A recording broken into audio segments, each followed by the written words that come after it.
안녕하세요. 차정원 선생님입니다. 자, 요번에 9월 평가원 모의고사. 야, 여러분 그 방학 동안에 수시 쓰느라고 정말 고생 많이 하셨을 거고, 그 자기소개서 끝까지 준비하면서 또 9월 평가원도 준비하느라고 여러분 여름방학 뜨겁게 보냈을 거라고 생각합니다. 혹시 그렇게 뜨겁지 못하셨던 분들도 남은 시간 탐구는 정말 열심히 해서 조금씩 더 올릴 수가 있으니까 계속해서 올려서 꼭 원점수 40점 이상, 45점 이상 꼭 하시기 바랍니다. 요번에도 지금 생명과학원은 1등급 컷을 약 45점 정도로 보고 있어요. 그래서 그렇게 좀 잘 준비하셔서 40점 이상, 45점 이상 잘 준비하셔서 수시에도, 정시에도 큰 문제 없도록 준비하시고 또 차정원 선생님께 열심히 질문하셔서 제가 또 답변해드리도록 노력하겠습니다. 총평 좀 잠깐은 좀 보도록 할게요. 여러분, 우리가 1페이지에서, 1단원에서 이제 3문제가 나오고, 2단원에서 7문제가 나오고, 그리고 3단원에서 7문제가 나오고, 4단원에서 3문제가 나오는 게 기본 포맷이에요. 계속 이렇게 해왔어요. 그래서 이번에도 보시면, 2번에 생명분자가 있었죠. 생명분자. 물, 탄단지, 핵산, 무기염류 요거 나왔었죠. 예, 그 다음에 1번에 세포 소기관 나왔어요. 그리고 4번에 조직계, 기관계 이렇게 나와서 이렇게 해서 3문제가 이렇게 나왔었습니다. 그리고 이제 2단원에서 7문제가 나오는데 이 7문제도 3문제하고 4문제로 좀 쪼개볼 수가 있겠어요. 3문제는 이제 염색체부터 감수분열까지가 이렇게 있는데 염색체부터 감수분열까지에 제가 볼 때는 이제 3번 염색체 문제가 있었고, 그 다음에 이제 12번 세포 주기 문제가 있었어요. 그 다음에 뒤로 좀 가보시면 13번에 또 염색체 문제가 있지 않았나 봐요. 요 두 개가 이제 염색체 문제였고, 요거가 이제 세포 주기 문제.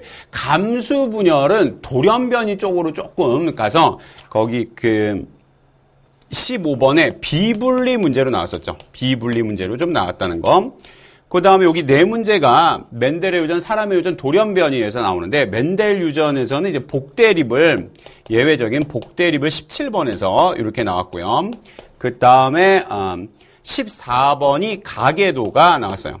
이거 14번이 가계도가 아니라 19번이 가계도가 나왔고, 역시나 조금 난이도 있게 나왔죠. 그 다음에 14번이 다인자가 나왔는데, 다인자. 조금 옛날에 어려운 유형이 있었던 거, 이렇게 좀 나왔어요. 여기서 약간 좀 독특했던 건 뭐였냐면, 배점이 저는 조금 달라진 것 같이 보여요. 배점이. 왜냐하면, 이 1단원이 그나마 좀 쉽잖아요. 그래서 2점, 2점, 3점이었고, 되게. 여기는, 2점, 2점, 3점, 3점, 3점, 3점, 2점 뭐 요런 식이었었는데 요 4문제가 조금 역배점을 줬는지 복대립이 2점짜리였고요. 그 다음에 가계도는 3점짜리였고 다인자 3점짜리였고 비분리 문제를 2점짜리로 둬서 여기에서 그 점수가 하나 좀 빠졌어요. 1점이 하나 빠졌는데 요 1단원에서 얘가 2점이었고, 얘가 3점이었고, 얘가 3점이었죠. 그래서 1단원 쉬운 데에서 오히려 조금 점수를 조금 더 주고, 어려운 거에서 점수를 좀 깎지 않았나. 그러니까 좀 역배점을 좀 두지 않았나. 저는 단원적으로는 좀 이렇게 봐요. 이런 것들이 좀 독특한 거였고. 그 다음에 3단원에서 나오는 7문제, 3단원에서 나오는 7문제, 5번 세포와 에너지 있었습니다. 세포와 에너지. 그 다음에 16번 전도 전달이 나왔어요. 전도 문제가 또 계산 문제가 나왔습니다. 계산 문제 나왔고, 그 다음에 8번 신경계 문제가 나왔고, 그 다음에 7번 호르몬 문제가 ADH 문제가 또 나왔고, 그 다음에 9번에서 체온 문제가 또 나왔죠.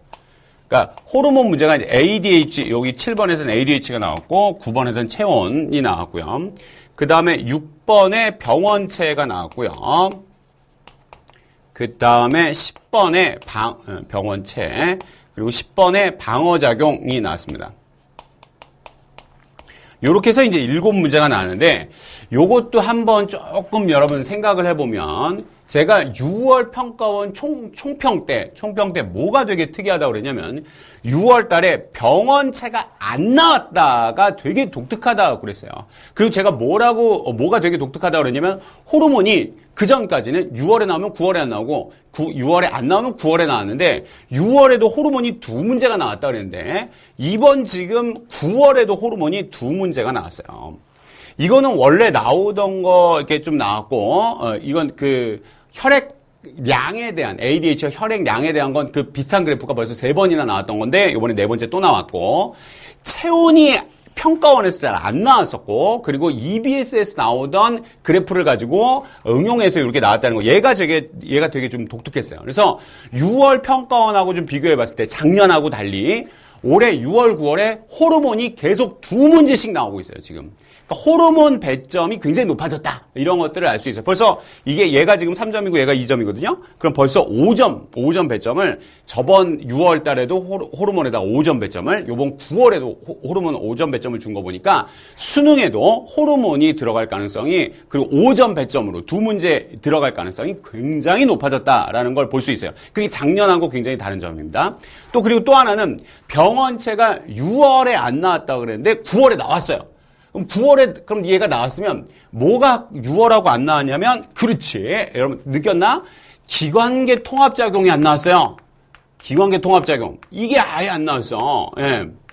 그래서 거기 뭐 간에서 요소를 생산한다는 둥, 그리고 그 순환계가 모든 거를 다 이렇게 돌려준다는 둥, 뭐 폐에서 뭐 어떻게 된다는 둥, 콩팥에서 어떻게 한다는 둥, 뭐 이런 소화호흡순환 배설에 대한 기관계 통합작용 문제가 꼭 한 문제씩 출제했잖아요. 그리고 6월에도 나왔고 9월에 안 나왔네요. 그러니까 뭘 알 수 있냐면 지금 기관계 통합작용하고 병원체가 여기서 좀 쉬운 문제였고 세포와 에너지까지 해서 여기가 좀 쉬운 문제였는데 요거는 지금 6월, 9월에 꼬박꼬박 나오는 반면에 얘는 6월에 나오고 9월에 안 나왔고 얘는 6월에 안 나왔는데 9월에 나왔다는 거야. 그러면 수능 때도 요거랑 요거 두 개 중에 하나가 나올 가능성이 높고 다른 호르몬을 조금 난이도 있게 하겠다라는 것들을 또 좀 알 수 있겠습니다. 또 하나는 이 교과서가 2015 그러니까 교과서가 우리 8차 교육과정이라고 하는데 그 8차 교육과정이 마지막 해고 이제 이 다음부터는 2015 개정 교육과정으로 바뀌는 거죠. 이 여러분이 지금 공부하고 있는 이 교과서의 처음 시작이 1사학번이에요. 그래서 1사학번연도 수능부터 시작했는데 그때까지만 하더라도 신경계가 그렇게 어렵게 나오진 않은데 신경계에 계속 뭐 척수에서 모든 교감이 출발한다는 둥, 뭐 간에 그 교감이 있다는 둥 신경계에서 독특한 문제가 하나씩 나오다가 최근 한 1년, 2년 동안은 신경계에서 크게 독특한 문제가 나오지 않았어요. 그런데 요번에 뭐가 나왔어? 와우! 예. 척수신경이 12쌍이냐 이걸 물어봤어요. 안 물어보던 걸 갑자기 물어봤죠, 이걸 정말. 그래서 신경계 또 좀 신경 써야 되겠어요. 근데 한번 요번에 또 탁 나왔으니까 그래도 9월에 나와준 게 감사한 거죠. 수능 때 안 나오던 게 갑자기 빵 물어보면 와 진짜 황당하겠죠. 그래서 요거를 물어봐서 다행이에요. 뇌신경이 12쌍이죠. 뇌신경이 12쌍이고 척수신경은 31쌍이죠. 그러니까 뇌신경, 척수신경을 그 평가원에서 잘 안 물어봤다가 요번에 이걸 갑자기 빵 물어봤다는 게 굉장히 좀 독특한 거였어요. 그래서 하여튼 신경계도 좀 잘 준비를 하셔야 되겠어요.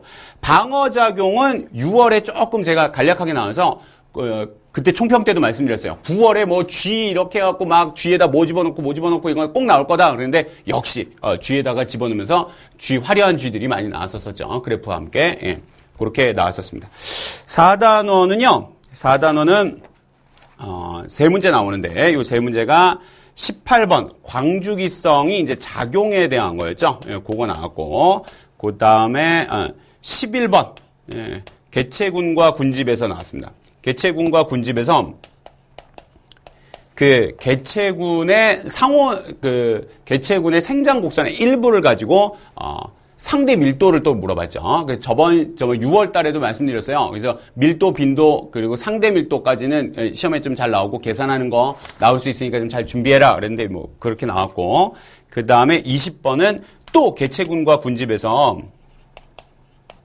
뭐가 나왔죠? 예, 상리공생, 기생 뭐 이런 것들이 나왔습니다. 뭐가 안 나왔냐면 지금 여기서 에너지 쪽 있죠. 에너지 피라미드나 뭐 생산량, 총생산량, 또 질소순환, 탄소순환, 그 단원에 대한 게 아예 안 나왔어요.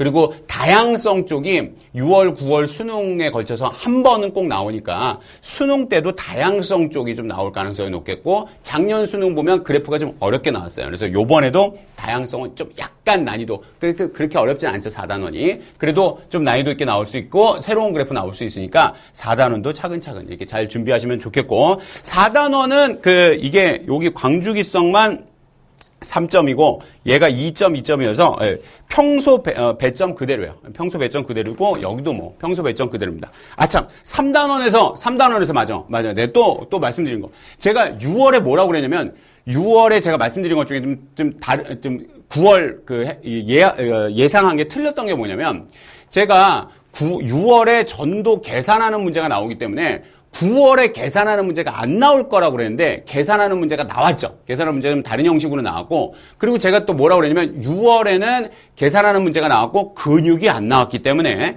9월에 근육이 나올 가능성이 많다고 그랬는데 9월에도 근육이 안 나왔죠. 그럼 6월에 안 나오고 9월에 안 나왔으니까 수능에 근육이 안 나올 거냐? 아니 그렇게 생각할 수는 없지. 오히려 어떻게 생각해야 돼? 6월, 9월에 안 나왔으니까 수능에 근육 계산하는 문제가 반드시 나올 거다라고 생각하시고 오히려 준비하시는 게 좋겠습니다. 여러분 평가원은 공격하는 입장이고 여러분은 방어하는 입장이야. 그렇지 않아? 평가원 이거 알아? 이거 알아? 이거 알아? 이렇게 물어보면 여러분들은 이거 알아? 이거 알아? 이건 몰랐네. 뭐 이런 거 아닙니까? 그러니까 여러분 방어하는 입장이니까 여러분들은 뭐가 나올지 모르니 잘 좀 준비하시는데 이런 형태 안에서 좀 준비를 하셔야 되겠습니다. 자, 총평 여기까지 하고 이제 문제 1번부터 한번 보도록 하겠습니다.